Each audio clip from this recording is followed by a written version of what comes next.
Your keynote message.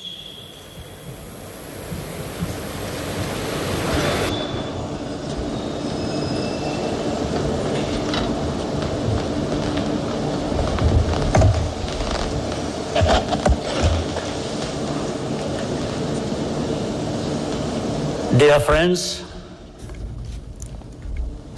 Excellencies, inshuti zacu mwese banyakubahwa bakuru b'ibihugu na guverinoma n'abanyakubahwa first ladies, abahoze ari abakuru b'ibihugu na guverinoma n'aba first ladies n'abayoboye intumwa, special guests, abashyitsi bahire, Banyarwanda mwese. Abanyarwanda ndi busabe ko munyihanganira nkakomeza iri jambo mu rurimi abashyitsi bacu bari bushobore kumva neza.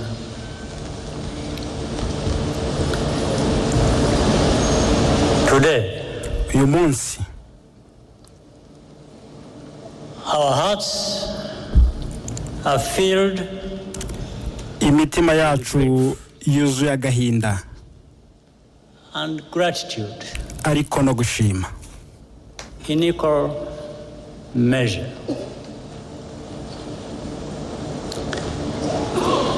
We remember our dead, turibuka abacu bapfuye grateful kandi tukishimira what uko has become. u Rwanda rumeze ubu. To the survivors among us, ku barokotse Genocide yakorewe Abatutsi, we are in your debt. tubari mu mwenda utagira ukungana. We asked you to do the impossible Twabasabye gukora by ibidashoboka, carrying the burden of reconciliation mwikorera umutwaro on w'ubwiyunge, your shoulders, and you continue to do so. mukomeje gukorera igihugu cyacu The impossible ibidashoboka for our nation buri every munsi. single day, and we thank you. Turabashimira. As the years pass, Uko imyaka ihita, the descendants of survivors abakomoka ku barokotse Genocide struggle, bakomeje guhangana, quiet loneliness akenshi bonyine, of longing for relatives no gushaka ababo they never met batigeze babona or cyangwa never even got the chance. batigeze bagira amahirwe yo kuvuka. Today, Uyu munsi we are thinking of you as well. namwe tubafite ku mutima. Our tears flow inward, Amarira yacu atemba ajya mu nda, but we carry on as a family. ariko turakomeza nk'umuryango. Countless Rwandans also resisted Abanyarwanda batagira ingano to genocide. banze kwifatanya n'abicanyi. Some Bamwe paid the ultimate price, kubera ubutwari that courage, and we honor. batanze ubuzima bwabo, turabibuka. Our journey has been long and tough. Urugendo rwacu rwabaye rurerure kandi rukomeye. Rwanda was completely humbled by the magnitude Uburemere n'ubukana byabo twatakaje and the lessons we learned byatwigishije engraved in blood. guca bugufi, kandi ayo masomo yanditse ibidasiba The tremendous mu progress maraso. of our country, Ariko intambwe nziza igihugu cyacu cyateye and it is a result of the choices we made. igaragarira buri wese, kandi bituruka mu mahitamo twakoze twese hamwe Our nation. kuzura igihugu cyacu. The foundation of everything is unity. umusingi wa byose ni ubumwe. That was the first choice. Icyo nicyo cya mbere twahisemo. In the idea kwemera igitekerezo cy'u Rwanda rwasubiranye ubumwe no kubaho muri ubwo buryo. The second choice amahitamo ya kabiri was to reverse the error of yari uguhindura icyerekezo cyo kubaza ibitureba twese beyond our borders. cyarebaga hanze y'igihugu. Now we are accountable to each other. twese dushinzwe ibitureba twese. Most importantly, icy'ingenzi we chose to think beyond the twahisemo gutekereza birenze ibyago twagize, become a people with a future. tukaba abantu bafite ejo hazaza. Today, uyu munsi we also feel a particular gratitude turashimira by'umwihariko to all the friends and representatives inshuti zacu here with us n'ababahagarariye bari hamwe natwe hano baturutse impande zose z'isi.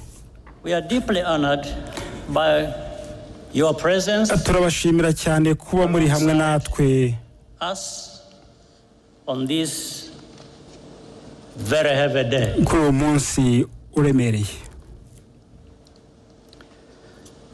The contributions you have made umusanzu wanyu mu kongera kubaka u Rwanda and have helped us ntugire uko ungana, kandi wadufashije where we are now. kugera aho duhagaze ubu. I want to recognize a few while also ndagira ngo mvuge bamwe muri bo ari nako mbiseguyeho kuko ntashoboye deserve it. kuvuga bose babikwiriye. For example, urugero Uganda, which carried the burden of Rwanda's internal yikoreye umutwaro w'ibibazo by'u Rwanda imyaka myinshi and was even blamed for that. ndetse bakanaregwa kubitera. The leadership and the people of Ethiopia, ubuyobozi bwa Eritrea na Ethiopia bwadufashije mu gutangira kwiyubaka icyo gihe. In fact, Prime Minister Abiy Ahmed, Minisitiri w'intebe wa Ethiopia Abiy Ahmed, who is here, yari hano, even served as a young peacekeeper akiri umusore mu butumwa bw'amahoro Genocide ikirangira. There is Kenya, hari Kenya, Burundi, the Democratic Republic of Congo, na Repubulika ya Demokarasi ya Kongo hosted large members bacumbikiye impunzi z'abanyarwanda benshi of Rwandan refugees and gave them a home. babaha aho bitaga iwabo. Tanzania nayo and also played a unique role yarabikoze, bongeraho n'umwihariko mu bihe by'ingenzi harimo no kwakira imishyikirano y'amahoro ya Arusha. And here ahangaha ndagira ngo mvuge by'umwihariko nyakwigendera Perezida Julius Nyerere nk'uwubatse uwo musingi. The Republic of Congo, Repubulika ya Kongo has been a productive partner yatubaye hafi mu kongera kubaka igihugu n'ibindi. Many of the countries represented here today also sent ntitwakwibagirwa n'ibindi bihugu bihagarariwe hano to serve batanze abana babo mu butumwa bwo kubungabunga amahoro mu Rwanda. Those soldiers abo basirikare ntabwo batereranye u Rwanda. It was the international community n'umuryango mpuzamahanga wadutereranye, whether yaba from contempt, ari ukubera ubugwari cyangwa agasuzuguro. Among those here with us today, mubaraha uyu munsi the widow ndashimira madamu of the late captain, umukobwa wa kapiteni Mbaye Diagne of Senegal, wo muri Senegal, who died a hero, waguye nk'intwari, as he rescued many Rwandans akiza abanyarwanda from death. At the United Nations Security Council in 1994, mu kanama k'umutekano k'umuryango w'abibumbye mu 1994 came from abahagarariye Nigeria, the Czech Republic, Repubulika ya Czech, and even as far away ndetse no hirya kure their ambassadors nka New Zealand bahagaze ku kuri. Abari bahagarariye ibyo bihugu bagize ubutwari bwo kwita Genocide icyo ari cyo, and resist political pressure banga igitutu cya politiki from more powerful countries to hide cyo guhisha ukuri ibihugu bikomeye byabashyiragaho. Ambasaderi Ibrahim Gambari wa Nigeria, and Czech ambassador Karol Kovanda, na ambasaderi Karol Kovanda wa Repubulika ya Czech, and we applaud you. bari hano uyu munsi hamwe natwe, turabashimira cyane. Even in countries where government policy was no mu bihugu aho politiki ya leta yari ku ruhande ruhabanye n'amateka, both during the genocide and even after, muri Genocide ndetse na nyuma yayo, there were always individuals hari abantu bahagaze ku kuri for their honesty and humanity. no kuba umuntu. We shall always be grateful. Tuzabashimira iteka ryose. We also appreciate turashimira kandi ubufatanye bufatika twahawe n'abafatanyabikorwa mu myaka 30 ishize mu Burayi, Amerika, Aziya n'imiryango myinshi mpuzamahanga n'abagiraneza. A notable example of solidarity came to us. Urugero rw'ubufatanye rugaragara rwavuye muri Afurika y'Epfo, one among many. rumwe muri nyinshi. Indeed, the entire arc ndetse wavuga ko of our continent's hopes icyizere and agonies n'akababaro in those few months of 19 by'umugabane wacu byagaragaraga muri ayo mezi make yo mu 1994 ubwo Afurika y'Epfo yahagarikaga ivangura bwoko na Nelson Mandela gatorwa nka perezida. Mu Rwanda harimo gukorwa Genocide ya nyuma y'ikinyejana cya 20. Afurika y'Epfo nshya yishyuriye abaganga bo muri Cuba baje kudufasha kubaka inzego z'ubuzima zari zarasenyutse, inafungura imiryango ya kaminuza zabo, abanyeshuri b'Abanyarwanda biga batanga amafaranga nk'abene igihugu. Mu magana y'abanyeshuri bagize amahirwe yo kwigira ku buntu bwa Afurika y'Epfo, bamwe bari imfubyi barokotse Genocide, abandi bari abana b'abayikoze,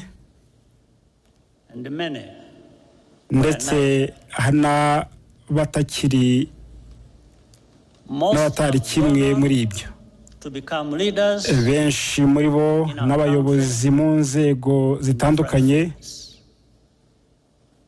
mu gihugu cyacu. They live a completely new life. Uyu munsi ubuzima bwabo bwarahindutse. What lessons have really been learned about? Na yahe masomo twize kuri kamere ya Genocide n'agaciro k'ubuzima. I want to share a personal story. Ndagira ngo mbabwire inkuru ntaragira uwo nyibwira.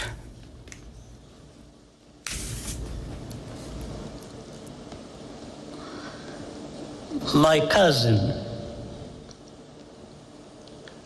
in fact, a sister, Florence, mushiki wanjye wo kwa data wacu Florence, worked for the United Nations Development Program in Rwanda for more than 15 years. Yamaze imyaka irenga 15 akorera UNDP mu Rwanda. Genocide imaze gutangira, yaheze mu nzu ye hafi y'ikigo cya gisirikare cya Kigali hamwe n'umwisengeneza we n'abandi bana n'abaturanyi bose bagera kuri 12.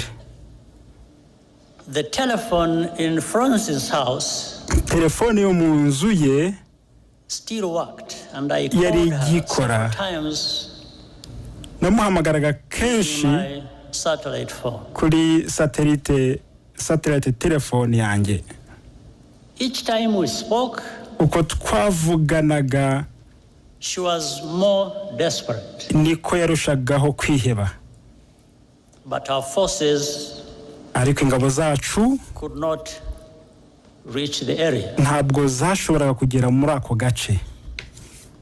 When the command of the UN peacekeeping mission, ubwo komando y'ingabo za Loni zo kubungabunga amahoro, where I was in Mulindi, General yaje kundeba ku Mulindi, I asked him to rescue. Namusabye gutabara Florence. He said he would try. Yambwiye ko azagerageza.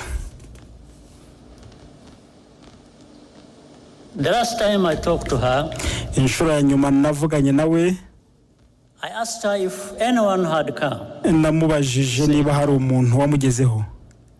And started crying. Yambwiye ko ntawe, atangira kurira. Then she said, hanyuma arambwira ati, Paul, you should stop trying to save us. Reka gukomeza gushaka kudukiza.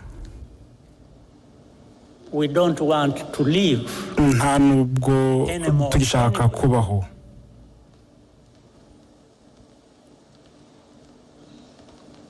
I quickly understood what she was saying. Ahise numva ibyo ashaka kuvuga. And she hung up.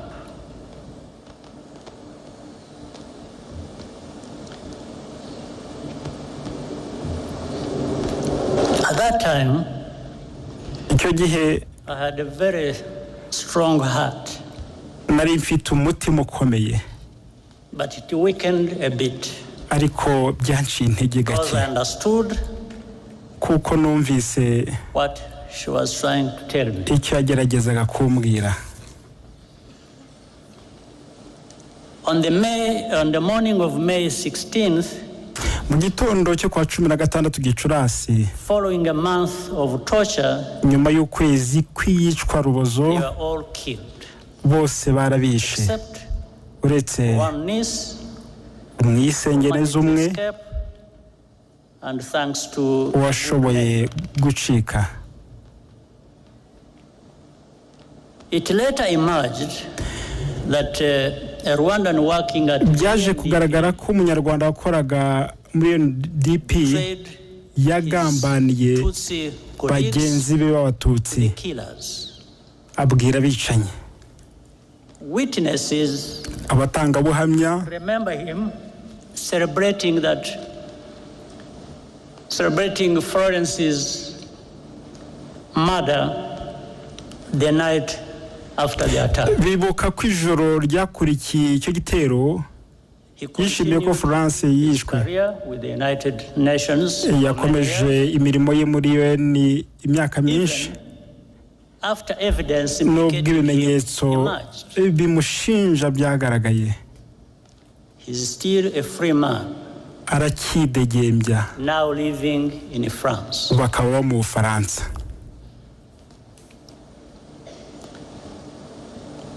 I asked General Dallaire what happened. Nabaje General Dallaire ko byagenze.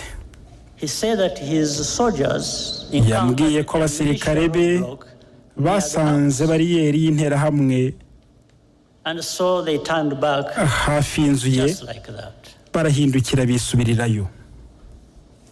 Meanwhile, muri icyo gihe he conveyed to me a note yanzaniye ubutumwa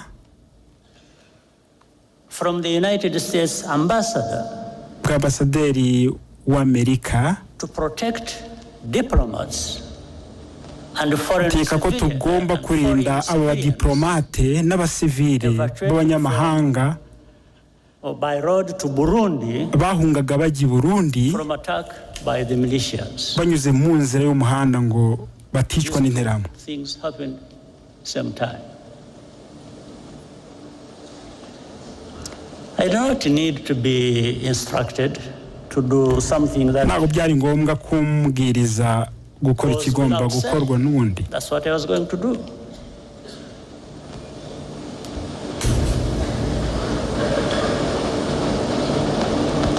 But the militias ran away, or rather peacekeepers ran away from militias, were manning a roadblock.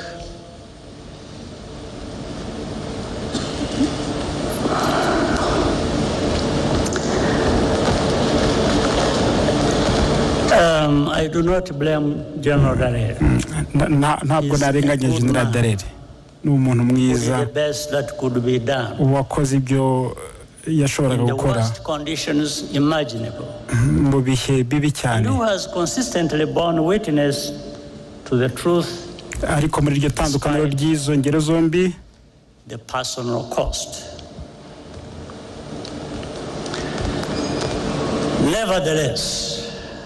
nabonye agaciro guhabwa ubuzima bw'abantu batandukanye. The two cases, I took note of the value that is attached to different shades of life. In 1994, mu gihumbi kimwe cyenda mirongo icyenda na kane, all Tutsi were supposed to be completely exterminated. Abatutsi bose bagombaga kwicwa bagatsembwa bakarangira. The killings that had forced me and hundreds of thousands of others into exile 3 decades before had not been sufficiently thorough.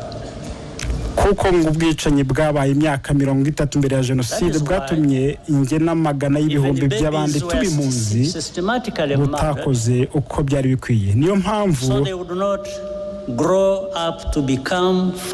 ni impinja zishwe ngo batazakura bakaba ingabo. Rwandans will never Abanyarwanda ntabwo bazigera bumva impamvu igihugu icyo ari cyo cyose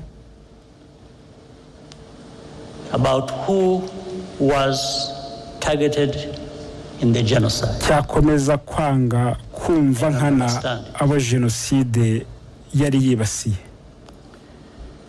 Such ambiguity mu by'ukuri uko kudasobanura neza a form of denial nabyo ni uburyo bwo guhakana Genocide in and of itself. Kikaba ubwacyo and Rwanda ari icyaha will always u Rwanda ruzahora ruhanganye nacyo. When the genocidal forces fled to Zaire, now bw'ingabo z'abajenosideri zihungiye muri Zaire witwa Repubulika ya Demokarasi ya Kongo muri Nyakubahwa 1994 bafashijwe n'amahanga yarabashyigikiye barahiye ko bazagaruka kurangiza Genocide. They conducted hundreds bagabye ibitero by'iterabwoba mu Rwanda over the next 5 years, mu myaka itanu yakurikiye bibasira abarokotse Genocide n'abandi banyarwanda banze guhungana nabo bitwara ubuzima bw'ibihumbi by'abantu. The remnants of those forces are still in Eastern. Bamwe muri abo barwanya ibiterabwoba baracyari mu burasirazuba bwa Kongo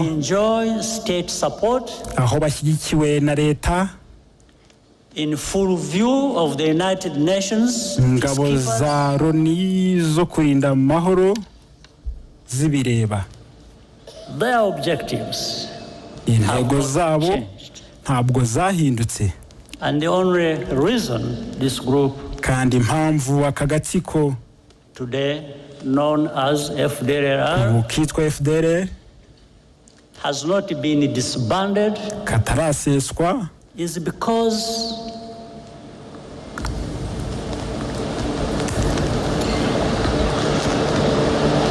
their continued existence nuko kubaho kwabo some unspoken interest. Ibiri mu nyungu zitavugwa za bamwe. As a result, ikivamo nuko amagana y'ibihumbi by'impunzi z'abanyekongo b'Abatutsi baba hano mu Rwanda and beyond, no mu bindi bihugu, completely forgotten, bibagiranye, program of action hakaba nta gahunda for their safe return. ihari yo kubacyura mu mahoro. Have we really learned? Se hari amasomo twize koko?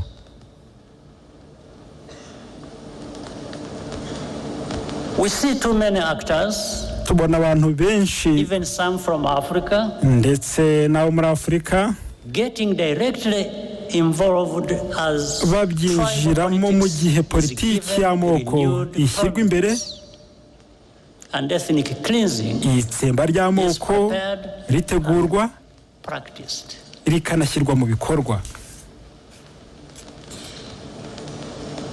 What has happened to us? Niki cyatubayeho? Is this the Africa we want to live in? Iyi ni Afrika dushaka kubamo?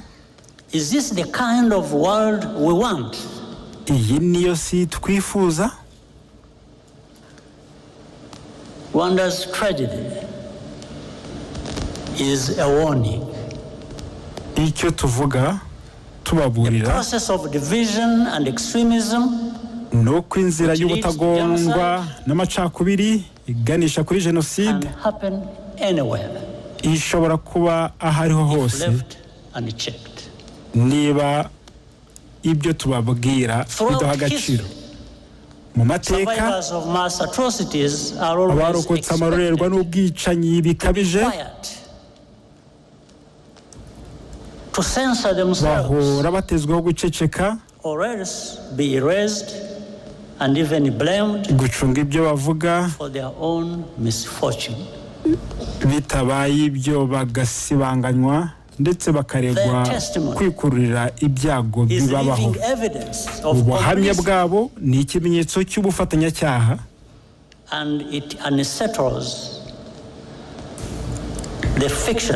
kandi bunyomoza ibyo bahimba, bibwira ko bituma umutimanama w'abatuma bibaho n'abarebera utekanye. Uko Abanyarwanda bafata inshingano zo kurinda umutekano n'agaciro byabo, niko kurwanya ukuri kwa Genocide no kuyihakana nabyo byiyongera. Uko igihe gihita mu bitangazamakuru bifitwe n'abakomeye muri iyi si, victims are rebranded as villains. Abahohotewe bagahindurwa abagome, And even this very moment ndetse no muri uyu mwanya wo kwibuka as a mere political, ntibawuha agaciro ahubwo bakavuga ko ari amayeri ya politiki gusa. It is not. Ntabwo ari byo. It never has been. Ntabwo byigeze bibaho. Our reaction to such a hypocrisy kuri twe ni ukuyobya uburari kandi si byo kwihanganirwa.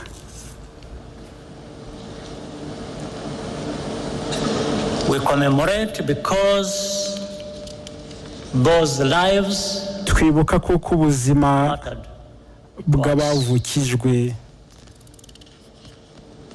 bufite agaciro kandi koko ejo hazaza hafite agaciro kurushaho. Abanyarwanda ntabwo bashobora kutita ku mpamvu nyamukuru zateye jenoside. Tuzahora tubyitaho cyane nubwo twaba turi twenyine.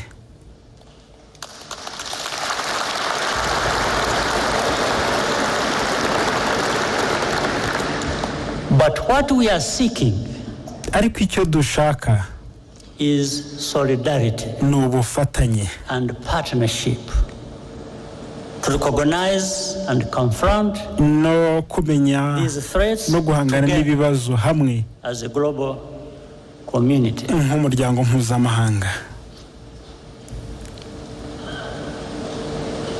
I will tell you another story.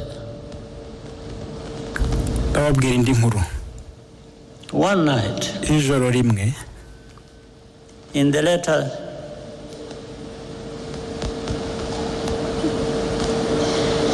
days of the genocide, mu minsi ya nyuma ya jenoside, I received a surprise visit past midnight from General Dallaire. Komanda w'ingabo za Loni General Dallaire yarantunguye ansura saa sita z'ijoro. Yanzaniye ubutumwa bwanditse n'ubu mfite kopi yabwo from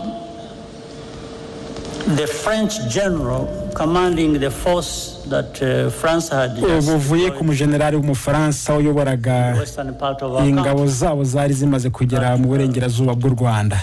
Operation to cause.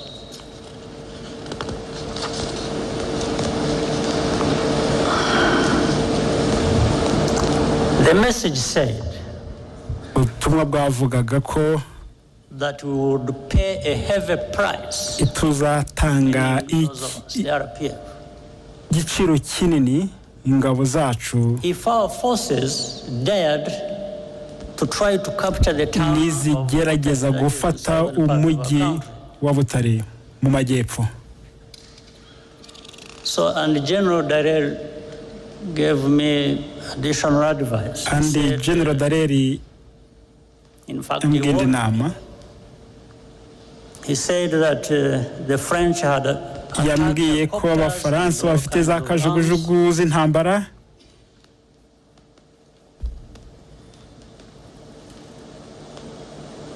every kind of heavy weapon, imbunda nini zikomeye z'ubwoko bwose, and therefore were prepared kandi ko biteguye kuzikoresha if we did not comply. Nitutubahiriza ibyo bategekaga. I asked him whether French b'abasirikare b'abafaransa bava amaraso nkatwe. I asked him whether we have blood in our bodies. Then I thanked him naramushimiye and told him that he should just go and have rest and sleep and have his sleep. After giving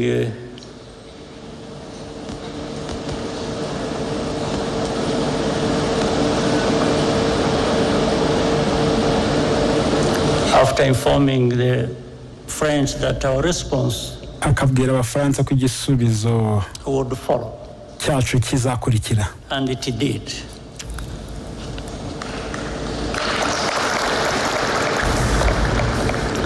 I immediately radioed the commander of the forces that ako kanya nahamagaye kuri radiyo umuyobozi w'ingabo zacu muri ako karere. In that area is called Fred Ibingira. Fred Ibingira. And told him to get ready. Mubwira ko yitegura gutera. And move to fight. We took Butare, which we were being warned not to enter.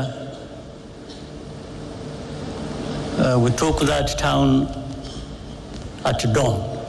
Twafashe umujyi Butare mu museke. Within weeks, the entire country had ibyumweru bike igihugu cyose cyari cyafashwe.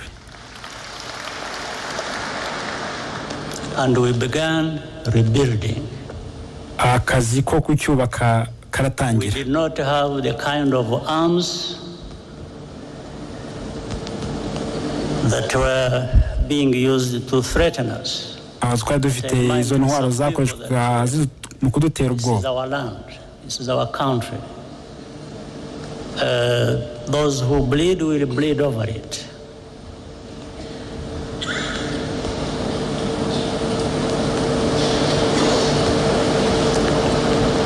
We had lost all fear.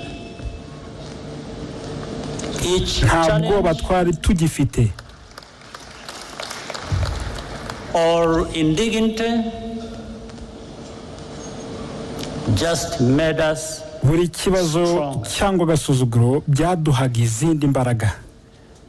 after the genocide. Nyuma ya Genocide We faced the puzzle of how to prevent it from recurring.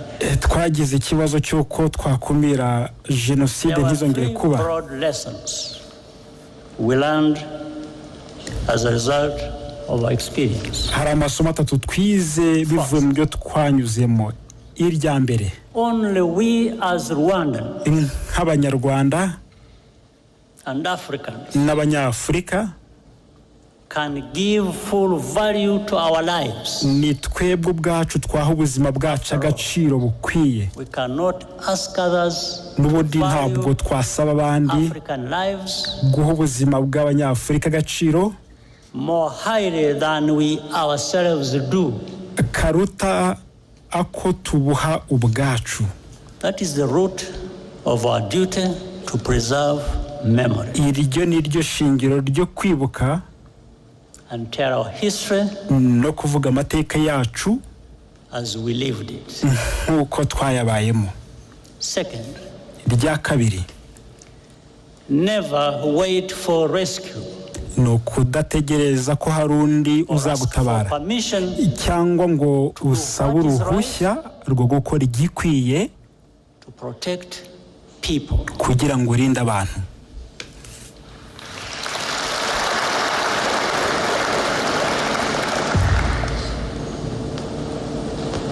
And that's why some people must be joking when they threaten us with all kinds of things and they don't know what they are talking about.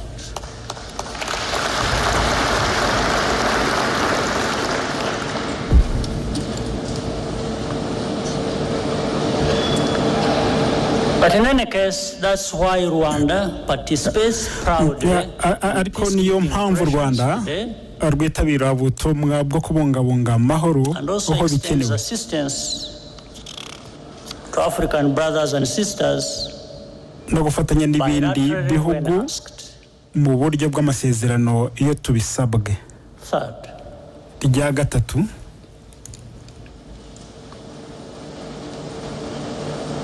stand firm against the politics of ethnic populism. Shikama urwanye politiki ishingiye ku moko uko yaba iteye kose. Genocide is populism in its purified form. Genocide no gushaka gushimisha ubwoko bumwe wangisha ubundi. Kubera ko ibiyitera ari politiki must be as well. N'ibisubizo nabyo bigomba kuba for that reason politiki. Our politics kubera iyo mpamvu politiki yacu is not organized on the basis of ethnicity or religion. Ntabwo ishingiye ku bwoko cyangwa idini. And it never will be again. Kandi ntabwo izongera kubishingiraho. The life of my generation has been ubuzima bw'abo mu gihe cyanjye of genocidal violence. Habayemo isubiramwo ry'ubwicanyi bwa jenoside buri myaka 30 from the early uhereye 1960 mu 1994 to the signs we see kugeza ku bimenyetso tubona muri aka karere ubu ngubu muri 2024. Only a new generation of young people have the ability. Urubyiruko nibo bonyine bafite ubushobozi bwo kugarurira igihugu ubuyanja no kugikiza nyuma ya jenoside. Umurimo wacu ni ukubaha umwanya n'ibikoresho kugira ngo bacire iryo garuka ry'ubwicanyi, kandi barabikoze. What gives us hope and confidence ikiduha icyizere are the children n'abana we saw in the performance area, twabonye mu kanya bakina, cyangwa urubyiruko rwashyizeho urugendo rwo kwibuka ruri bube mu masaha ari imbere. Nearly 3/4 of Rwandans today, hafi 3/4 by'Abanyarwanda bari hasi y'imyaka 35 y'amavuko. They either have no memory of the genocide ntabwo bibuka jenoside or were not yet born. Cyangwa ntabwo bari bakavutse. Our youth are the guardians of our future. Urubyiruko rwacu nibo barinzi b'ejo hacu. And the foundation of our unity. N'umusingi w'ubumwe bwacu. With a mindset that is totally different. Abafite imyumvire itandukanye the generation before. N'ibisekuru byababanjirije. Today, uyu munsi, it is all Rwandans who have conquered fear. N'Abanyarwanda bose batsinze ubwoba. Nothing can be worse than what we have already. Nta cyaba kibi kuruta ibyo twanyuzemo.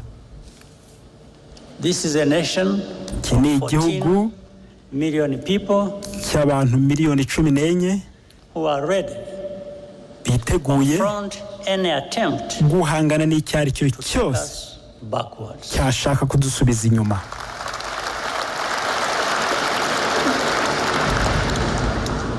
The Rwandan story shows how much power amateka y'u Rwanda yerekana imbaraga abantu bifitemo. Whatever power you do have, imbaraga ufite izo arizo zose, use it ukwiye kuzikoresha kuvuga ukuri and do what is right. No gukora ibikwiye. During the genocide, people were sometimes muri jenoside abantu rimwe na rimwe bahabwaga uburyo bwo guhitamo kwishyura ngo bapfe. There is another story. Batababaye cyane. Hari inkuru I learned about numvise icyo gihe it always sticks in my mind. Yangumye mu mutwe. About a woman at a roadblock. Iyo mugore kuri bariyeri. In her final moments. Mbere yuko yicwa. She left us a lesson that even yadusigiye isomo buri Nyafurika should live by. akwiye kugenderaho mu buzima bwe. African should live by this lesson. When asked by the killers how she wanted to die, abicanyi bamubajije uko yifuzaga gupfa, she looked them in the eye. yabarebye mu maso and spit in their face. nuko arabacira. Today, uyu munsi, because of the accident of survival, kubera ko twagize amahirwe yo kubaho, our only choice is what life we want. amahitamo dufite ni ugushaka ubuzima twifuza. Our people will never ntabwo abantu